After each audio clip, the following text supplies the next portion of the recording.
President Trump is preparing to sign a sweeping new law Wednesday aimed at expanding veterans' access to private sector health care. But behind the scenes, his administration is fighting a bipartisan Senate effort to fund the legislation. The VI Mission Act authorizes new healthcare programs for veterans, but the bill does not reserve federal money to pay for those programs. A group of powerful Senate committee chairmen aims to remedy that by amending a separate measure to pay for the new $50 billion law, saying that adding the funds is the best way to ensure the new programs give veterans access to medical care. But the White House has engaged in a quiet effort to thwart the senator's plan, encouraging lawmakers to vote it down and instead asking Congress to pay for the veterans' programs by cutting spending elsewhere. White House officials are circulating a memo on Capitol Hill this week that slams the senator's proposal as anathema to responsible spending and that predicts it would lead to ballooning costs and virtually unlimited increases in veterans' spending on private health care. Without subjecting the program to any budgetary constraint, there is no incentive to continue to serve veterans with innovative, streamlined and efficient quality of care, the administration says in the memo, which was obtained by the Washington Post. Sen.Richard C.Shelby, our Alabama head of the Senate Appropriations Committee, argued that if Congress does not ratify his proposal, the alternative could be to cut $10 billion a year for 5 years from existing programs, including initiatives within the Veterans Affairs Department. If we don't get on it, we're going to have a hole of $10 billion in our approps, Shelby said Tuesday, predicting some real trouble. Shelby is joined in his effort by the top Appropriations Committee Democrat, Patrick J.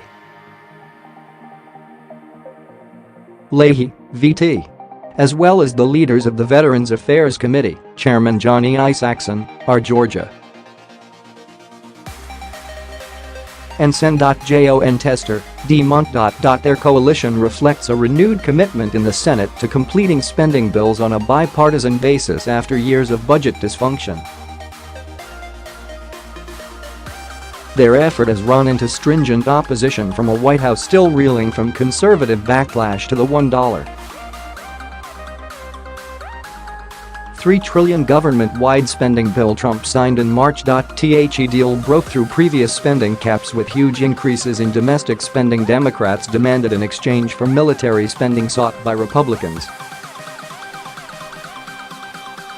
Conservatives, including close Trump allies, publicly slammed the spending package and criticized Trump for signing it, and the administration has subsequently dug in against new spending and worked to claw existing spending back. Trump frequently touts his support of veterans and members of the armed services, promising during the campaign to fix the VI and give more veterans access to private health care. Aiming to keep those promises, veterans programs are one of the few areas aside from the military where Trump has encouraged new spending. But the White House says it won't accept new spending on the veterans bill above the overall domestic spending levels already negotiated with Congress, arguing enough money can't be found to fund it within existing budget limits. The president's 2019 budget supports a new consolidated community care program for veterans and all of VI health care within the discretionary caps already in place. We have a responsibility to provide our veterans with the care they deserve while also being good stewards of the taxpayer dollar, the administration said in a statement. The VI spending fight could come to a head as soon as this week, as lawmakers prepare to take up the military construction and VI appropriations bill that the bipartisan group of chairmen want to use to fund the VI Mission Act's program. It could be a preview of spending fights to come, with the next government shutdown deadline looming on September 30, just ahead of the November midterm elections. Trump has already issued demands for more money for his border wall. something likely to meet resistance in the Senate, setting up the possibility of a showdown weeks before elections that will decide control of Congress. The tension over how to pay for the legislation is part of a larger debate over private care for veterans. The Mission Act revamps a private care program Congress approved in 2014 after a scandal over fudged patient wait lists for medical appointments. The new, bipartisan measure consolidates numerous private care programs that were fragmented and inefficient and drew support from disparate veterans groups that often disagree. It also expands stipends for a popular program that pays family caregivers of veterans who served in Vietnam and later wars, for example, a priority for advocates. The legislation's biggest costs, though, will come in new doctors' appointments outside the VI system, which now sends roughly a third of veterans to private doctors. The Congressional Budget Office estimated the increase at 640,000 veterans each year, particularly with new authorization for VI to negotiate a contract for care at private walk-in clinics. But the shift to greater outsourcing, arguably the top White House priority for veterans, has been controversial. It was a key reason the president fired VI Secretary David Shulkin in March after the White House suspected that he was not pushing choice aggressively enough. Many Democrats, traditional veterans service organizations and federal employee unions adamantly oppose the goal of giving veterans unfettered options to choose private doctors, arguing that such a change would starve VI's vast system of government health care, the country's largest.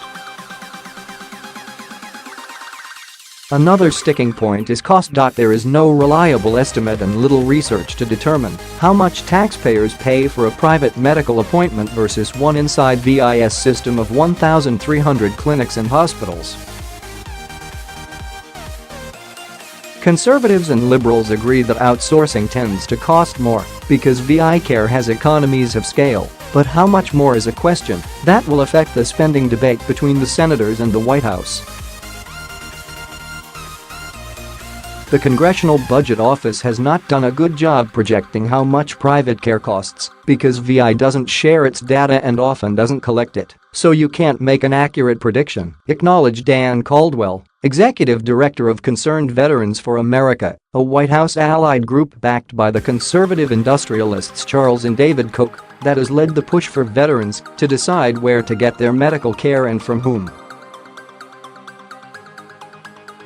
Caldwell said, however, that the White House is right to oppose lifting the budget caps to cover the Mission Act. He said that consolidating the multiple private care programs that exist now should control the new bill's costs. I think they can pay for this program without raising the caps, Caldwell said. But traditional veterans groups, which oppose what they are suspicious is a White House strategy to privatize VI, were adamant Tuesday that if the spending caps aren't raised, the agency could be forced to take money from other valuable veterans' benefits to ensure that veterans have access to health care. Some degree of community care is necessary because no one should have to wait 3 months or drive 200 miles to get a flu shot, said John Holworth, communications director for AMBITS. But it is not the most cost-effective way to take care of our veterans. He added, you shouldn't have to ask Congress every year for money to take care of veterans. Philip Carter, a senior researcher at the RAND Corporation and non-profit think tank, said the bill creates another unanswered question on cost. It could push up the demand for medical care at VI hospitals as the pressure on them eases with more outside appointments.